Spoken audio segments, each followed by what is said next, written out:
Hola, mi nombre es Robinson Sánchez García, soy médico internista y cardiólogo de la Universidad del Bosque en Bogotá, Colombia. Trabajo en la Fundación Cardiovascular de Colombia en Bucaramanga, Santander, y soy el líder de la clínica de anticoagulación de la Fundación Cardiovascular y líder del Centro de Excelencia de Infarto Agudo de Miocardio. Hoy vamos a hablar acerca de los pacientes que tienen fibrilación auricular y un riesgo muy alto de sangrado. ¿Qué debemos hacer? Bueno, entonces, como les mencionaba, esta primera charla la va a llamar paciente con fibrilación auricular no valvular y riesgo de sangrado muy alto. ¿Qué debemos hacer?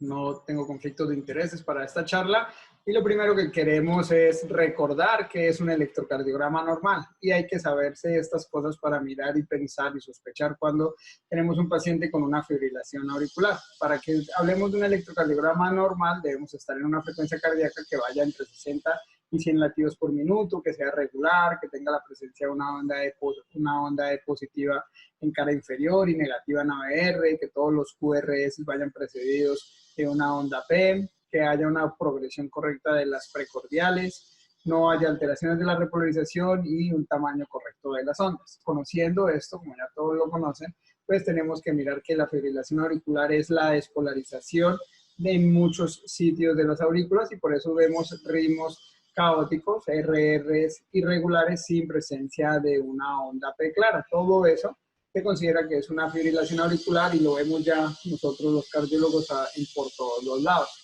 Entonces, ¿por qué es importante saber qué es la fibrilación auricular? Y tenemos que tener en cuenta que es una de las que es la principal arritmia cardíaca, donde tenemos una prevalencia que de 1 de cada 4 adultos va a desarrollar en algún momento de la vida fibrilación auricular y que hasta el 3% de los adultos que son de más de 20 años tienen la presencia de fibrilación auricular y en muchas ocasiones son asintomáticos. Estos que ven aquí ustedes son los principales factores de riesgo para desarrollar fibrilación auricular. Todos sabemos que la edad, la hipertensión arterial, enfermedad aterosclerótica, enfermedades valvulares, diabetes, enfermedad renal crónica y obesidad hacen o tienen mayor riesgo de presentar fibrilación auricular. Y en el mundo, en Estados Unidos, vemos que la prevalencia a medida que tenemos mayor edad, tanto en hombres como en mujeres, es mayor la prevalencia de pacientes con fibrilación auricular. En Europa, pues sucede lo mismo, entonces consideramos que en nuestro país, en nuestros países de Sudamérica, pasa exactamente lo mismo. A mayor edad, tanto en hombres como en mujeres, tenemos mayor prevalencia de fibrilación auricular. ¿Por qué es importante esto? Porque los pacientes con fibrilación auricular tienen más riesgo de morir, tienen más riesgo de presentar eventos cerebrovasculares hasta en un 30% versus los que no tienen fibrilación auricular. Se hospitalizan entre un 10 y un 40% más de los pacientes que no tienen fibrilación auricular. Eso hace que disminuya la calidad de vida. Eso también hace que los pacientes con taquicardiomipatía tengan un riesgo de un deterioro de la función ventricular izquierda hasta de un 20 a un 30%. Y todo esto hace que nuestro nivel cognitivo sea de peor calidad y esté disminuido. ¿Cómo es la evolución de la anticoagulación? Entonces sabemos que los pacientes que tienen fibrilación auricular requieren la gran mayoría de estar recibiendo un tratamiento anticoagulante y la evolución de la anticoagulación es que desde 1936, cuando salió la primera publicación sobre uso de anticoagulantes, uso de heparina no fraccionada en una paciente con un tromboembolismo pulmonar. Luego, a mediados de los años 50, el descubrimiento y el uso de los antagonistas de la vitamina K, posteriormente las heparinas de bajo peso molecular, y desde ya hace 10 años estamos cumpliendo este año, en el 2009, empezaron el surgimiento de los anticoagulantes de acción directa. Y es muy importante porque nosotros en todos los pacientes que tienen fibrilación auricular tenemos que hacerles un score de isquemia para evitar esto tan traumático que vemos aquí en esta imagen, evitar eventos cerebrovasculares principalmente, y recordemos que el score que más utilizamos para los pacientes con fibrilación auricular es el score de CHAS-BAX, donde hay las siguientes variables: falla cardíaca, hipertensión, edad de más de 75 años que da 2 puntos, diabetes mellitus, antecedente de un stroke o un accidente isquémico transitorio que también da 2 puntos, enfermedad vascular, y si es mujer, todo eso va dando 1 punto. Y en hombre, recordar que en hombres con hubo un CHA2-VAX mayor de 2 y en mujeres un CHA2-VAX mayor de 3. Es obligatorio de recomendación 1A estar o recibir tratamiento anticoagulante y recordar cuáles son los anticoagulantes que conocemos. Tenemos inyectables y tenemos orales. Los inyectables, la heparina no fraccionada, bajo peso, la heparina de bajo peso molecular, los inhibidores indirectos del factor 10 activado. Y entre los anticoagulantes orales tenemos los antagonistas de vitamina K, la warfarina en nuestro país, pero en otros países en europeos y en las islas del Caribe tienen acenocumarol, inhibidores directos de la trombina. En estos momentos el único que hay en el mercado a nivel mundial es el dabigatran metaxilato. El cimelagatrán, que fue el primero inhibidor directo de la trombina que salió, fue sacado del mercado por toxicidad hepática. Y tenemos los inhibidores directos del factor desactivado en su orden de aparición: rivaroxaban, apixaban y edoxaban, que en nuestro país, en Colombia, no tenemos edoxaban por el momento. Como les decía, el cimelagatrán fue retirado del mercado. Entonces, cuando hablamos de anticoagulantes, tenemos los antagonistas de vitamina K, y recordar, o es muy importante saber que disminuyen hasta un 64% los eventos cerebrovasculares versus el placebo, o sea, al paciente versus no darle nada, darle antagonista de vitamina K disminuyó hasta un 64% la probabilidad de tener eventos cerebrovasculares. 6 estudios principales, una población de 2.900 pacientes incluidos en esos estudios. Entonces, está a favor, pero todos sabemos lo difícil que es mantener los pacientes en un INR entre 2 y 3, que por encima de 3 pues tenemos riesgo de sangrado y por debajo de 2 riesgo de trombosis. Y en un estudio que realizaron, miren hacia la derecha, nosotros, Sudamérica, pacientes que ingresaban por el servicio de urgencias, apenas el 44%, o sea, menos de la mitad de los pacientes estaban bien anticoagulados. Un 56%, más de la mitad, estaban o muy anticoagulados o subanticoagulados. Recordar también con todos los medicamentos y con todas las comidas que interacciona o que puede interaccionar la warfarina. Y además de, no solamente debemos mirar el INR, sino cuando estamos en las clínicas de anticoagulación debemos calcular el tiempo en rango terapéutico. ¿Eso qué es? El tiempo en rango terapéutico es el tiempo o el número de días que el paciente, desde que se toma un INR hasta el otro, está bien anticoagulado. En los países de Europa Occidental, que son los más juiciosos o con los que más mejor rango de anticoagulación tienen, el tiempo en rango terapéutico está en un 67%, y en los países nuestros de Sudamérica en un 44%. Eso es en la vida real. Entre más alto sea el tiempo en rango terapéutico, significa que más días y mejor anticoagulado está el paciente. Cuando miramos en cuáles están por encima del 70%, en un estudio que hicieron en España apenas vieron que el 8.51 está por encima del 70%. Pero además, si le queremos buscar más cosas a la warfarina, queremos saber cómo están nuestros pacientes, existe también la estabilidad o inestabilidad de ese INR, además de estar entre el rango de INR entre 2 y 3, en saber cuál es el tiempo terapéutico, que debe ser mayor a 60, tenemos también que saber qué tan estable o qué tan inestable es ese INR. Y porque esto le va a pasar un poquito rápido, esta es la fórmula fácil matemática que podemos hacer para saber cuál es la estabilidad de ese INR. Y quiero mostrar es con este ejemplo. En un estudio de 82 pacientes, donde creíamos que los tenían o que estaban bien anticoagulados, únicamente 44 pacientes estaban en INR entre 2 y 3. Cuando miramos de esos 44 pacientes, ¿cuáles están con tiempo en rango terapéutico mayor a 60%? Únicamente 19 pacientes. Y cuando miramos a ver cuáles tienen buena variabilidad, cuál es estable el INR, vemos que únicamente 11 pacientes. Entonces, de los 44 pacientes que nosotros veíamos que teníamos entre rango y 2 y 3, apenas verdaderamente bien anticoagulados están 11, o sea, un cuarto de los pacientes. Por eso salieron los anticoagulantes de acción directa. Como ya les decía, ya este año completamos los 10 años, y esos pacientes incluidos en los estudios, más de 76,000 pacientes. Todos demostraron ser medicamentos por lo menos no inferiores a la warfarina, 2 demostraron ser superiores, el dabigatran de 150 y el apixaban de 5 miligramos. Y es muy importante saber y recordarles que el único que tuvo testeado las dos moléculas, la de 150 y la de 110, fue el dabigatran versus la warfarina. Los otros medicamentos, tanto el rivaroxaban, apixaban, edoxaban, tuvieron unos pacientes que les hicieron reducción de la dosis de acuerdo a unas ciertas características. El rivaroxaban de acuerdo a la tasa de filtración glomerular, y el apixaban se cumplían 2 de 3 criterios.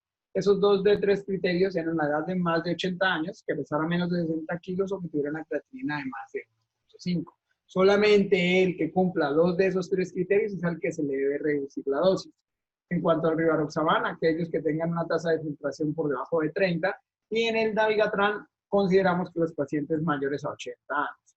Esta tabla compara cómo eran las características de los pacientes en los diferentes estudios. Hay unos que tenían un chargeback más alto, hay unos que tenían un hazard más alto, hay unos que tenían unos mejores tiempos en rango terapéutico, pero pues todos fueron comparados versus lo que mejor que teníamos, que era la warfarina, y ya saben cuáles han sido las conclusiones. Pero también es supremamente importante y no se nos puede olvidar saber cuál paciente tiene indicación de anticoagulación y también mirar cuál es el riesgo de sangrado. ¿Por qué? Porque queríamos evitar tener una isquemia, pero también queremos evitar algo tan catastrófico, tan dramático como unos sangrados como los que podemos ver en la imagen. La misma gráfica para recordarles que los pacientes no se encuentran bien anticoagulados. Y miren por qué es importante, porque cuánto puede costar o cuánto cuesta en Estados Unidos un paciente que tenga un sangrado intracraneal o un sangrado gastrointestinal mayor. Uno, pues por las complicaciones que puede tener en cuanto a su vida, su calidad de vida, y dos, por el costo al sistema de salud de los pacientes que tengan unos sangrados. Entonces, para mirar los riesgos de sangrado existen diferentes escalas, como la hemorragia. Otra escala que se utiliza bastante es la escala atria, y la que es la más utilizada en nuestro medio es la escala de Hasler, donde también da ciertos puntos, y a medida que mayor puntaje sea, pues mayor riesgo tiene de sangrado. Esta escala es muy importante recordarles que no es para evitar dar anticoagulante a un paciente, sino para mirar a ver y saber con qué anticoagulante le debo manejar que tenga menos riesgo de sangrado y cuáles factores de riesgo puedo modificar para disminuir ese riesgo de sangrado. Y cuando miramos cuáles puntos hay, los puntos más importantes, que más peso tienen dentro de la escala de Hasler, perdón, son tener falla renal, tener un sangrado previo y ser más de 65 años. Esta persona, que es un cardiólogo que es supremamente importante para nuestro medio, el doctor Valentín Fuster del Mount Sinai, nos dice, ojo, la anticoagulación de por vida, que es necesaria, aumenta el riesgo de sangrado y este sigue siendo el principal obstáculo terapéutico que tenemos. Por fortuna, los anticoagulantes de acción directa también tienen menos sangrado o han demostrado sangrar menos que la warfarina, ¿sí? Y dos de los que tenemos, por lo menos en mi país, han demostrado sangrar menos que la warfarina, que es el apixaban de 5 y el dabigatran de 110 miligramos. Pero todos han demostrado tener, versus la warfarina, menos riesgo de sangrado a nivel intracraneal y un poquito de aumento a nivel gastrointestinal. Pareciera que la apixaban sangrar un poquito menos. ¿Okay? Recordar también es supremamente importante cómo es la eliminación de los anticoagulantes de acción directa. Recordar que los pacientes mayores de 80 años en el Relay hay que ajustarles la dosis. Los pacientes en el Rocket con 30 a 49 de tasa de filtración glomerular se debe bajar a 15 miligramos cada 24 horas. No hay estudios para pacientes menores con tasa de filtración menores de 15 miligramos. Y en el Aristóteles, por el apixaban, si cumple 2 de los otros 3 criterios que les comenté, pues se debe reducir la dosis. Una de las principales causas de sangrado, porque no sangran sus pacientes, son aquellos que comparten tanto la enfermedad renal crónica como la fibrilación auricular, y recordemos que ellos es un círculo vicioso, comparten los factores de riesgo y comparten, lo cual aumenta el riesgo de sangrado. Entonces, recordarles que la fibrilación auricular es la arritmia más frecuente, que 1 de cada 5 de los pacientes que tienen enfermedad renal crónica que no tienen diálisis tienen fibrilación auricular, pero aquellos que ya están en diálisis, 1 de cada 3 tienen fibrilación auricular. Cuando sumamos la fibrilación auricular y la enfermedad renal crónica, aumenta el riesgo de stroke, de isquemia y de sangrado hasta unas 20 veces, si lo vemos en esta gráfica, como aquellos pacientes que tienen enfermedad renal, la tablita de la gráfica de color azul más claro, tienen mayor riesgo de sangrado y mayor riesgo de isquemia versus los que no tienen enfermedad renal terminal. Y pareciera como un elevador, o sea, me disminuye la función renal, me aumenta el riesgo de fibrilación auricular, por ende el riesgo de isquemia, por ende el riesgo de sangrado. Y lo vemos porque también comparten esas dos patologías diferentes, tienen factores que contribuyen al sangrado, como la alteración en las plaquetas, la disfunción de las plaquetas, los pacientes están tomando tratamiento anticoagulante, los pacientes con insuficiencia renal crónica son más anémicos. Entonces, habrá que usar otro score de riesgo trombótico y de sangrado en los pacientes con insuficiencia renal. Pues sale un artículo en donde miramos y ya les había comentado del chat, pero en los pacientes que se ha encontrado que en los pacientes con este score que tienen insuficiencia renal crónica, todo aquel paciente que tenga una tasa de filtración glomerular menor a 30 deberíamos darle 2 puntos, y todo paciente que tenga una tasa de filtración, que tenga insuficiencia renal crónica con tasa de filtración glomerular menor de 60 hasta 30, 1 punto. Eso nos daría mayor indicación de dar tratamiento antitrombótico, o sea, dar anticoagulante, lo que nos incrementaría también el riesgo de sangrado.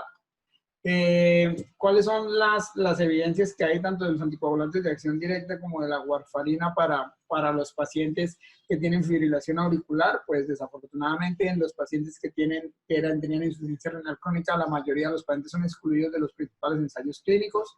Y no hay datos de anticoagulación ni con warfarina. La Vigatran, una dosis de 75 miligramos que no fue aprobada para fibrilación auricular, o sea, nos tenemos que olvidar de esa dosis.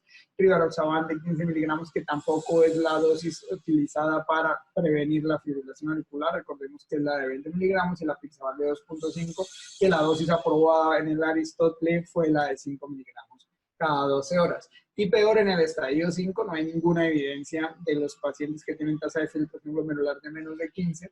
Por ahora, sin tener evidencia suficiente fuerte, se debería dar warfarina controlando o estando muy seguro que el INR esté entre 2 y 3.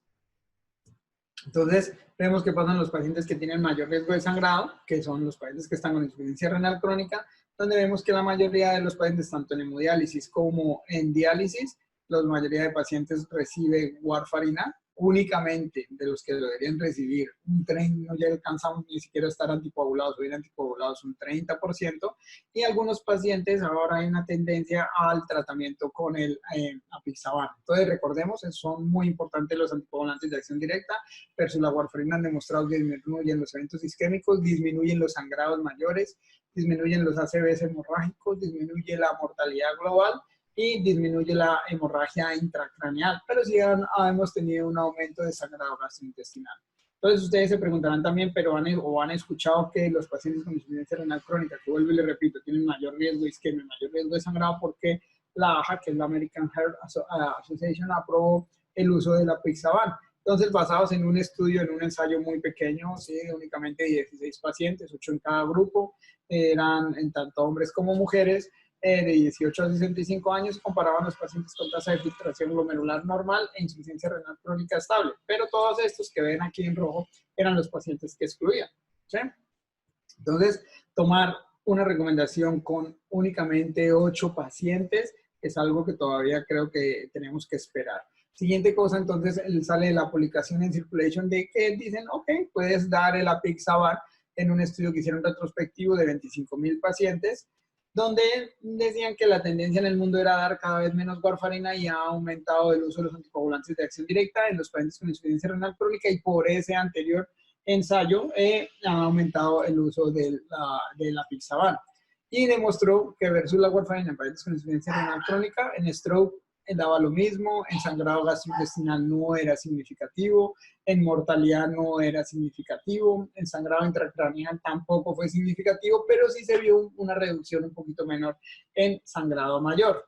Llamativo de ese estudio es que la dosis que verdaderamente sirve es la que está en color anaranjado, que es la de Apixaban 5 miligramos, versus la de 2.5. Entonces, ojo, el paciente que tiene mayor riesgo de sangrado, igual hay que darle la dosis que está aprobada en el estudio.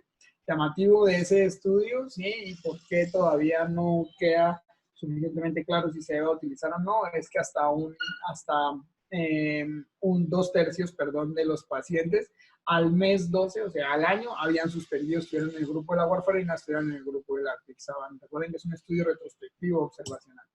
Entonces, anticoagulantes de acción directa, en los pacientes con insuficiencia renal, no sabemos, nos queda la duda, estaría contraindicado. Antagonistas le damos entonces la warfarina, pero los pacientes con warfarina tienen aumentado el riesgo de sangrado por insuficiencia renal crónica. Entonces, fíjense que todos aquellos pacientes que tienen una tasa de filtración glomerular menor a 15, que están o que deberían estar en diálisis, hasta un 90% de esos pacientes en los primeros 30 días tienen un evento de sangrado. Entonces, ojo, damos un medicamento que es un anticoagulante, que en los primeros 30 días tenemos que estar muy encima porque hasta 9 de cada 10 pueden terminar en sangrado. Y además la warfarina también se ha visto que a lo largo que la damos deteriora más la tasa de filtración glomerular versus los que no están expuestos a warfarina. Entonces, en los pacientes que tienen fibrilación auricular y que usan warfarina, además, y que están en hemodiálisis, además, tienen más riesgo de eventos cerebrovasculares en este estudio. Entonces, tenemos antídotos específicos si llegáramos a utilizar un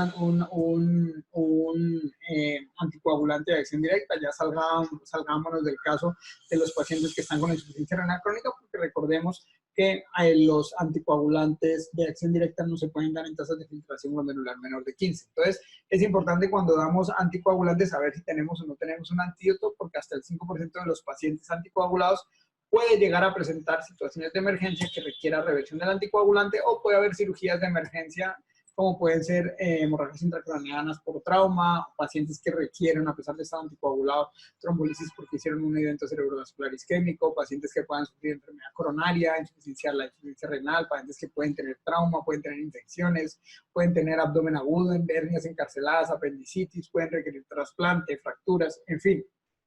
Pero habitualmente la necesidad de una cirugía de urgencias no guarda relación con que el paciente esté o no esté anticoagulado.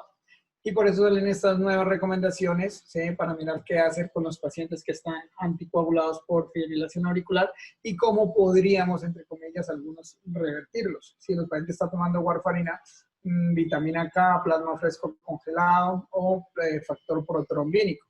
Si el paciente está con heparina no fraccionada, pues revertirla con sulfato de protamina, al igual que si está con heparina de bajo peso molecular, y el aripacine, que es el siraparantan, ¿sí?, que no lo tenemos disponible o que todavía está en fase 2 los estudios. Si está con fondaparinux, aquí lo que las recomendaciones que dan, si está con el inhibidor directo de la trombina, podemos revertirlo con el hidrasuzumab, con el Praxbind, y si está con un Saban, o sea, rivaroxaban o apixaban, el con Adexanet alfa, o cuando llegue el aripacine.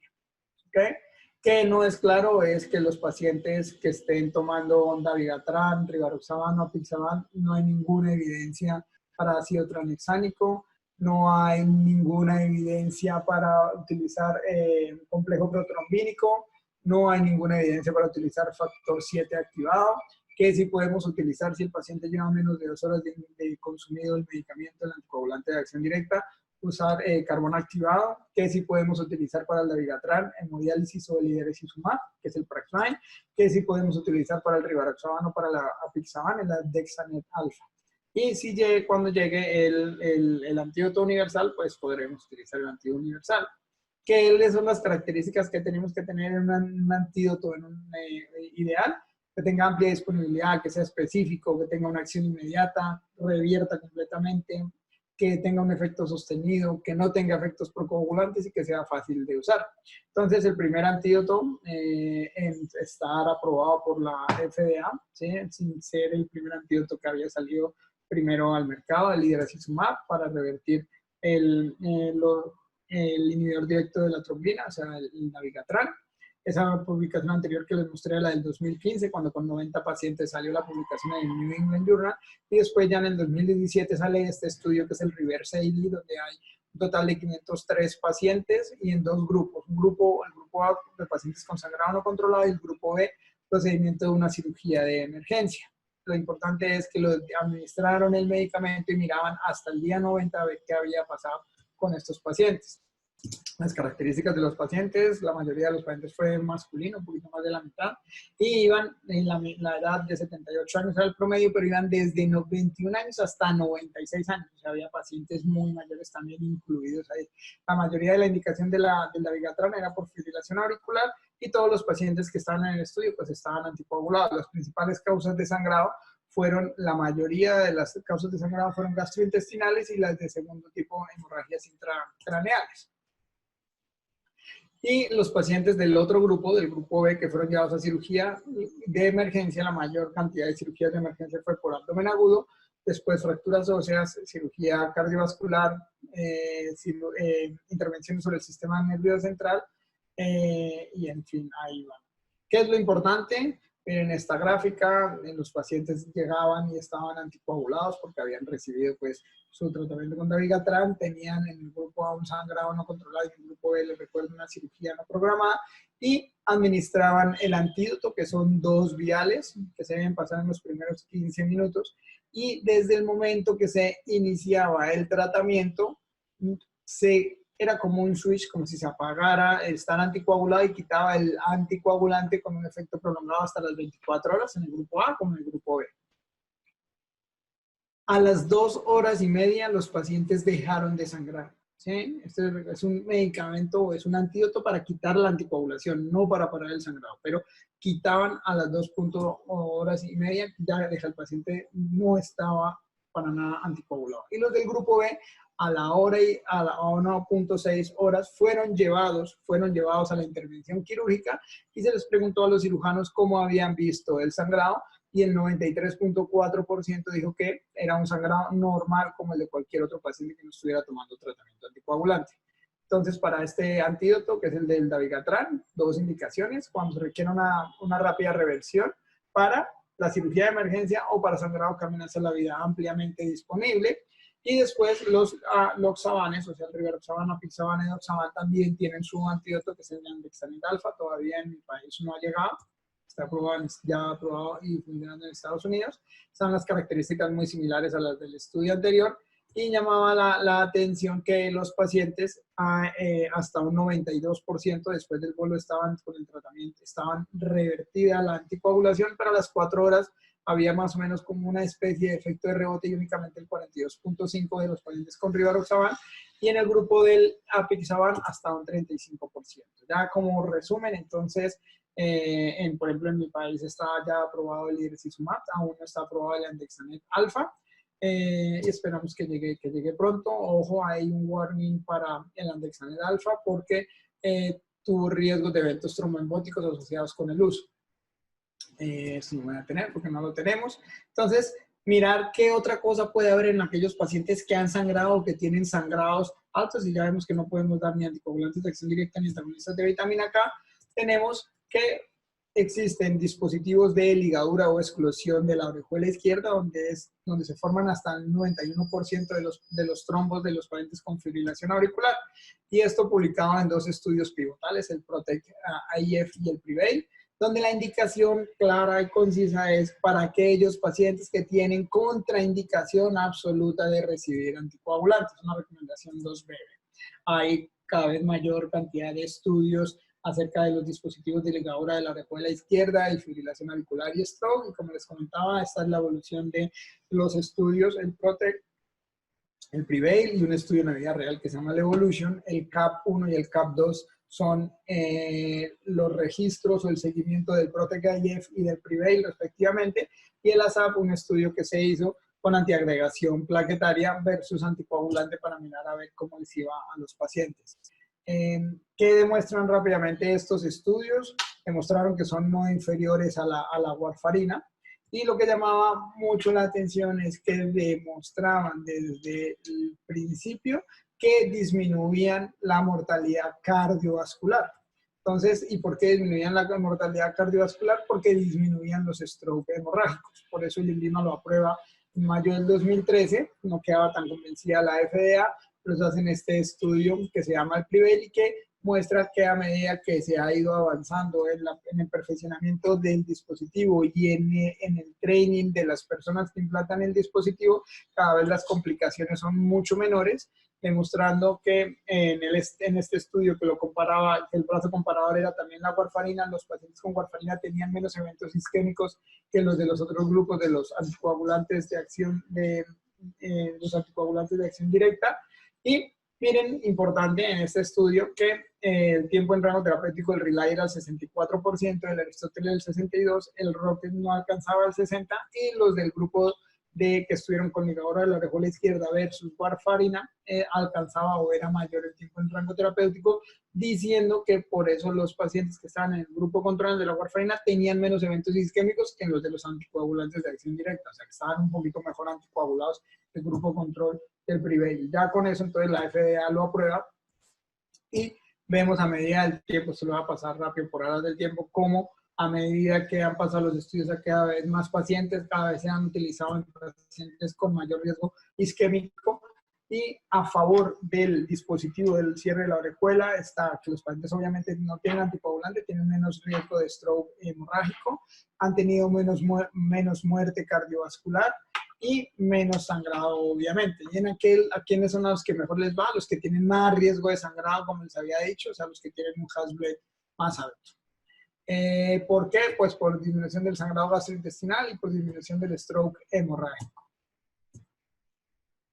Llamativo también, ¿sí?, que a medida que hemos estudiado y que han pasado los años, se ha visto que los pacientes que han presentado el stroke, que tienen puesto el dispositivo, por lo menos no son tan discapacitantes como los pacientes del otro grupo. Entonces se queda ahí abierta la puerta que para los pacientes que tienen mucho riesgo de sangrado o que han sangrado, tenemos otra forma de prevenir los eventos cerebrovasculares, que es el cierre de la ligadura de la orejuela izquierda. Ahora, verdaderamente, mensajes para llevar a casa. Todos estos pacientes deben estar manejados por un equipo de trabajo, no debe ser solo responsabilidad de una persona.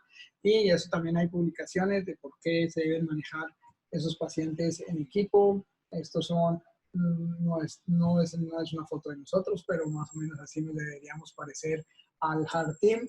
Estos son los pacientes de la vida real, todos los pacientes. Desafortunadamente nuestros pacientes no son muchas veces como los de los estudios y tenemos que lidiar con algún tipo de pagadores, otros subsidiados del Estado, en fin. Pero lo importante, no quedarnos ahí quejando, sino mirar siempre, presentar a esos pacientes en junta médica, tratar de mirar cuál es el riesgo de isquemia, cuál es el riesgo de sangrado, qué opciones tengo terapéuticas, si no le puedo dar opciones terapéuticas, qué opciones tengo de exclusión de la orejuela, y mirar y tratar de que si el paciente tiene FA y si ha tenido riesgo alto de sangrado, mirar a ver cómo lo puedo manejar. Muchas gracias.